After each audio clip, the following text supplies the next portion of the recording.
আমার চাকরি প্রত্যাশী ভাই ও বোনেরা, আশা করি সকলেই ভালো আছেন। যে যেখান থেকে আমার ভিডিওটা দেখতেছেন, আশা করি সকলেই সুস্থ আছেন। আসসালামু আলাইকুম। সকলে অবগত আছেন যে মৎস্য অধিদপ্তরে ৩০০-র কাছাকাছি বিশাল বড় একটা নিয়োগ বিজ্ঞপ্তি তারা প্রকাশ করেছে, যেটা সম্পূর্ণ রাজস্ব খাতভুক্ত। আবারও বলতেছি, এটা সম্পূর্ণ রাজস্ব খাতভুক্ত এবং সরকারি চাকরি। ৩০০-র কাছাকাছি বিশাল বড় একটা নিয়োগ বিজ্ঞপ্তি প্রকাশ করেছে, যেটা আপনারা সকলে অবগত আছেন। অলরেডি কিন্তু আমি ভিডিও আপলোড দিয়েছি কি কি পদে নিয়োগ বিজ্ঞপ্তি প্রকাশ করেছে। আপনারা চাইলে আমার ইউটিউব চ্যানেলে ভিডিওটা দেওয়া আছে, দেখে নিতে পারেন যে কি কি পদে নিয়োগ বিজ্ঞপ্তিটা প্রকাশ করেছে। এর মধ্যে অফিস সহক পদ রয়েছে ১২৬ জন লোক নেবে, একজন দুইজন লোক কিন্তু না ভাই, ১২৬ জন লোক নিবে। তার মানে বিষয়টা বুঝতে পারছেন। আজকে আমরা এই ভিডিওর মাধ্যমে আপনাদের নিয়ে আলোচনা করব এই যে ১২৬ জন লোক নেবে, এখানে মাত্র আপনারা মাধ্যমিক পাশে আবেদন করতে পারবেন। যারা মাদ্রাসা থেকে পড়াশোনা করছেন দাখিল পাশে আবেদন করতে পারবেন। যারা উন্মুক্ত থেকে পড়াশোনা করছেন তারাও আবেদন করতে পারবেন। সেই ক্ষেত্রে ছেলে মেয়ে যেহেতু সকলে আবেদন করতে পারবেন। এখানের এই অফিস সহায়ক পদের মূলত কাজটা হবে কি, যেহেতু আমি একটা সরকারি দপ্তর চাকরি করি, আমার দপ্তরেও কিন্তু অনেক অফিস সহায়ক রয়েছে, আমি স্বচক্ষে দেখি তারা কি কাজ করে। তাই আজকের এই ভিডিওর মাধ্যমে সেই বিষয়ে আপনাদের জানিয়ে দেব। আর একটা বিষয়, সকলে বাংলাদেশের সকল জেলা প্রার্থীর আবেদন করতে পারবে কিনা, পরীক্ষা কোথায় হবে, এবং পরীক্ষা এমসিকিউ হবে না লিখিত হবে, এবং জেলা ভিত্তিক হবে না বিভাগীয় ভাবে হবে না ঢাকাতে হবে, বিস্তারিত A to Z জানতে ভিডিওটা শুরু থেকে শেষ পর্যন্ত দেখবেন। নিয়োগটা কিন্তু বেশি ভাই, বিশাল বড় নিয়োগ। চলুন ভিডিওটা শুরু করে দেই। তার আগে বলে দেই, যারা আমার ইউটিউব চ্যানেলে নতুন তারা অবশ্যই আমার ইউটিউব চ্যানেলটা সাবস্ক্রাইব করে রাখবেন। ফেসবুক পেজ থেকে ভিডিও দেখলে অবশ্যই ফলো করবেন, লাইক কমেন্ট শেয়ার করে অন্যকে দেখার সুযোগ করে দেবেন। এখন বিষয়টা হলো অফিস সহায়ক পদ ১২৬ জন লোক নিবে, রাজস্ব খাতভুক্ত নিয়োগ, ২০তম গ্রেড, ৮,২৫০ টাকা থেকে ২০,০১০ টাকা বেচিক। এখানে ছেলে মেয়ে বাংলাদেশের ৬৪ জেলার, আবারও বলতেছি বাংলাদেশের ৬৪ জেলার সকলে আবেদন করতে পারবেন। ছেলে মেয়ে উভয় 18 থেকে 32 বছর, বিবাহিত অবিবাহিত যারা রয়েছেন সকলে। এখন এই পদের কাজ কি, মূলত আপনাদের এটা আমি একটু বলে দেই। সরকারি চাকরির 4টা শ্রেণী রয়েছে, প্রথম শ্রেণী, দ্বিতীয় শ্রেণী, তৃতীয় শ্রেণী, চতুর্থ শ্রেণী। এটা মূলত আপনাদের চতুর্থ শ্রেণীর চাকরি। আশা করি বিষয়টা বুঝতে পারছেন। 8,000, অনেকের প্রশ্ন আছে যে ভাই 8,250 টাকা থেকে 20,010 টাকা বেসিক, তাহলে আমরা প্রথম অবস্থায় কি 8,250 টাকা বেতন পাবো? তাহলে আমরা চলবো কিভাবে, এটা নিয়েও আমরা আলোচনা করব। এখন কাজটা কি ভাই আমি বলে দেই। আপনার ডিউটি হবে সকাল 9টা থেকে 5টা পর্যন্ত আপনার ডিউটি হবে। বিষয়টা আশা করি আপনি বুঝতে পারছেন। সকাল 9টা থেকে 5টা পর্যন্ত ডিউটি হবে। শুক্র শনি 2 দিন আপনার বন্ধ থাকবে, এটা কিন্তু প্লাস পয়েন্ট একটা। আশা করি বিষয়টা বুঝতে পারছেন। ধরুন একটা অফিসে, আমি আপনাদের সহজভাবে বুঝাই, যে কোনো অফিস বা দপ্তরে দেখবেন একটা অফিসে বিভিন্ন ডিপার্টমেন্ট নিয়ে গঠিত থাকে। যেমন আমার অফিস, আমার অফিস দিয়ে আমি বুঝাই, যেমন আমি নৌ পরিবহন মন্ত্রণালয় অধীনস্থ BIWTC তে জব করি। যেমন আমার অফিসে বিভিন্ন ডিপার্টমেন্ট রয়েছে, যেরকম আমার অফিসের ডিপার্টমেন্ট রয়েছে, মেরিন ডিপার্টমেন্ট রয়েছে, তারপর কমার্শিয়াল ডিপার্টমেন্ট রয়েছে, ইঞ্জিনিয়ার সেকশন ডিপার্টমেন্ট রয়েছে, হিসাব বিভাগ রয়েছে, এই যে তারপর আপনার IT সেল রয়েছে, প্রকৌশলী শাখা রয়েছে, এরকম ইত্যাদি ইত্যাদি। এক একটা অফিসে, যেমন মৎস্য অধিদপ্তরও বিভিন্ন দপ্তর নিয়ে গঠিত।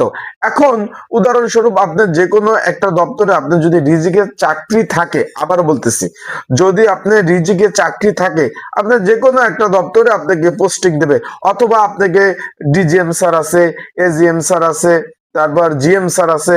ধরুন আপনাকে DGM স্যার বা AGM স্যারের আন্ডারে আপনাকে পোস্টিং দিল, আমি ধরে নিলাম যে আপনার DGM স্যারের আন্ডারে আপনার পোস্টিং দিল।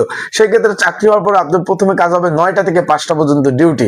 স্যার আসার আগে আপনাকে কিন্তু অফিসে আসতে হবে। বিষয়টা ক্লিয়ার? অফিসে এসে সুন্দরভাবে, অফিসটা সুন্দরভাবে গুছানো পরিপাটি করতে হবে, যে সুন্দরভাবে টেবিলের উপরে ফাইল এলোমেলো থাকলে সেগুলো গুছাতে হবে। তারপর ফাইল যদি কোনো দপ্তরে থেকে ফাইল নিয়ে আসে, স্যারের দপ্তরে অনেক দপ্তর থেকে যদি কোনো ফাইল নিয়ে আসে সেই ফাইলগুলো রাখতে হবে।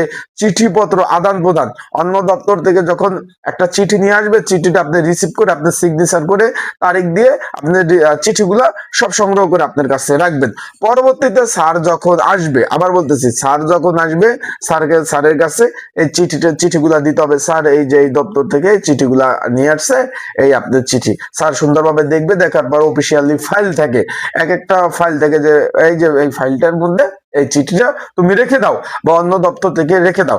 এক দপ্তর থেকে অন্য দপ্তরে কাগজপত্র আনা নেওয়া, এক অফিস থেকে অন্য অফিসে কাগজপত্র দিয়ে আসা, বিভিন্ন গুরুত্বপূর্ণ নথিপত্র গুছিয়ে রাখা, ফাইল ফুড়া করার পরে ফাইলগুলা সুন্দরভাবে গুছিয়ে রাখা, তারপর ফাইল এক এক দপ্তরিক ফাইলের মধ্যে এক একটা কাগজ রাখা, এই ইত্যাদি ইত্যাদি কাজ করতে হবে। আর কি কি কাজ করতে হবে তার আগে আমি বলে দেই, এটা আবেদন শুরু 18 ফেব্রুয়ারি 2026, মানে এই যে এই 18 তারিখ থেকে আবেদন শুরু, যেটা চলবে 15ই মার্চ 2026 তারিখ পর্যন্ত। মানে মোটামুটি আপনার এখানে সময় পাবেন 10 দিন, ওইখানে 15 দিন, 25-27 দিন সময় পাবেন আবেদনের। তাই এটা অনলাইনে আবেদন করতে হবে, ঘরে বসে নির্ঝামেলায় ত্রুটি মুক্ত। যারা আবেদন করতে চান তারা স্ক্রিনের উপর হোয়াটসঅ্যাপ নাম্বার রয়েছে, ডিসক্রিপশন বক্সে নাম্বার রয়েছে, পিন কমেন্টে নাম্বার রয়েছে, এই নাম্বারে আমার সাথে যোগাযোগ করে মেসেজ করে আপনারা কিন্তু আবেদনগুলা করিয়ে নিতে পারবেন আমার কাছ থেকে, যারা আবেদন করতে চান নির্ঝামেলায় ত্রুটি মুক্ত। আর একটা বিষয়, পরীক্ষা ঢাকাতে হবে, পরীক্ষার প্রিপারেশন প্রস্তুতিমূলক বিগত সালের প্রশ্ন সমাধান সহ আপডেট 2026 সালের যদি কারো সাজেশন প্রয়োজন হয়, একই নাম্বার, এই নাম্বারে যোগাযোগ করে মেসেজ করে আপনারা সাজেশন গুলা নিয়ে কিন্তু অবশ্যই পড়তে পারবেন। এখন বিষয়টা ক্লিয়ার, আশা করি বিষয়টা বুঝতে পারছেন। আর কি কি করতে হবে, এখন স্যারের আন্ডারে যখন আপনি থাকবেন, বিষয়টা ক্লিয়ার। স্যারের যখন গেস্ট আসবে, মেহমান আসবে, তাদের চা খাওয়ানো, তাদের ফল ফ্রুট কেটে খাওয়ানো, স্যারের নির্দেশ মোতাবেক ফল ফ্রুট এনে খাওয়ানো, তারপর এটা কিন্তু আপনার টাকা দিয়ে খাওয়াবেন না, স্যারের টাকা দিবে, সেটা দিয়ে আপনার কিন্তু খাওয়াতে হবে। এটা হলো কোনো ডিজিএম বা এজিএম বা স্যারের আন্ডারে থাকলে।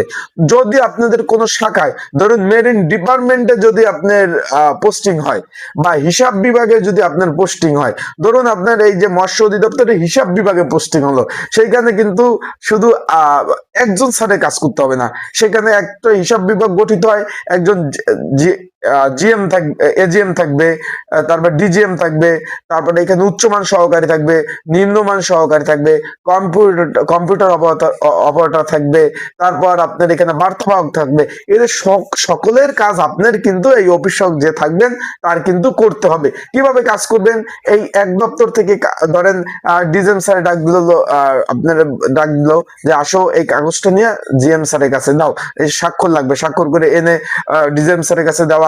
তারপর কম্পিউটার অপারেটর ডাক দিল যে আসো এই যে এই চিঠিটা নিয়ে স্যারের কাছে দাও, এই এই এই ফাইলপত্র গুলো আছে মেরিন বিভাগে দিয়ে আসো, মেরিন বিভাগ থেকে ফাইলপত্র নিয়ে হিসাব বিভাগে দিয়ে আসো, হিসাব বিভাগ থেকে ফাইলপত্র নিয়ে প্রকৌশলী বিভাগে দিয়ে আসো, দিয়া ইঞ্জিনিয়ার ডিপার্টমেন্টে দিয়ে আসো। এইরকম কাগজপত্র আনা নেওয়া ইত্যাদি ইত্যাদি কিন্তু কার্যক্রম আপনাদের করতে হবে। মূলত এই ধরনের কাজ, এখানে বিষয়টা ক্লিয়ার।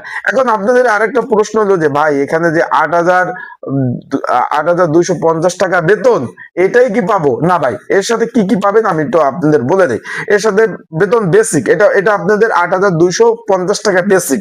তার সাথে পাবেন শিক্ষা ভাতা, চিকিৎসা ভাতা, ধোলাই ভাতা, তারপর এখানে পাবেন উৎসব বোনাস, তারপর শ্রান্তিক বিনোদন ভাতা পাবেন, তারপর যাতায়াত ভাতা পাবেন, চিকিৎসাকালীন ভাতা পাবেন। এভারেজ মিলে প্রায় 15,000 প্লাস 16,000 টাকা প্রথম অবস্থায় আপনারা বেতন পাবেন। আবারও বলতেছি, প্রথম অবস্থায়। আর এখানে রিটায়ার্ড পেনশন সুযোগ সুবিধা আছে কিনা, অনেকে আমার কাছে জিজ্ঞেস করছেন যে ভাই এই চাকরিটাকে আসলে রিটায়ার্ড পেনশন সুযোগ সুবিধা আছে কিনা। জি ভাই, এটা 2026 সালের নিয়োগ, যেহেতু জানেন সকলে, রাজস্ব খাতভুক্ত রিটায়ার্ড পেনশন সকল ধরনের সুযোগ সুবিধা পাবেন। আল্লাহ তাআলা যদি আপনাদের বাঁচিয়ে রাখে, অনেক টাকা ইনকাম করতে মানে পারবেন, প্রচুর টাকা ইনকাম করতে পারবেন। কিভাবে?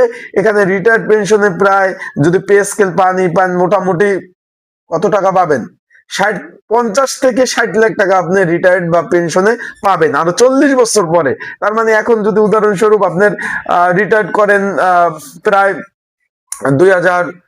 70 সালে রিটায়ার করবেন, সেই সেই হিসাবে প্রায় 70 থেকে 80 লক্ষ টাকা আপনারা পাবেন।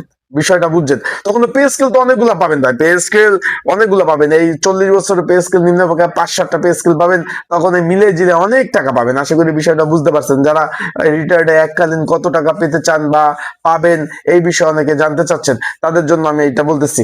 আশা করি বিষয়টা বুঝতে পারছেন। সকলে ভালো থাকবেন। আর যারা আবেদন করতে চান, এখানে কিন্তু নির্ঝামেলায় ত্রুটিমুক্ত কম খরচে টেলিটকের ফিটি সহ আবেদন করে দেওয়া হয়। আর সাজেশন নিয়ে পড়তে পারবেন। ঢাকাতে পরীক্ষা হবে, প্রিপারেশন প্রস্তুতি ছাড়া পরীক্ষা দিতে গেলে আপনারা পাশ করতে পারবেন না। এখানে আবেদন পড়বে প্রচুর, 126 জন লোক নেবে। তা মনে করেন 126 জন লোক নিলে 1 লক্ষর অধিক আবেদন পড়বে, বলাও যায় না 2 লাখ আবেদন পড়তে পারে। তাই সেই লক্ষ্যে আপনারা সেভাবে প্রিপারেশন নেবেন। আসসালামু আলাইকুম, ভালো থাকবেন, সুস্থ থাকবেন। মৎস্য অধিদপ্তর চাকরি একটা প্রফেশনাল চাকরি, ভালো চাকরি, একটা সম্মানজনক চাকরি। বিষয়টা আশা করি বুঝতে পারছেন। আসসালাম।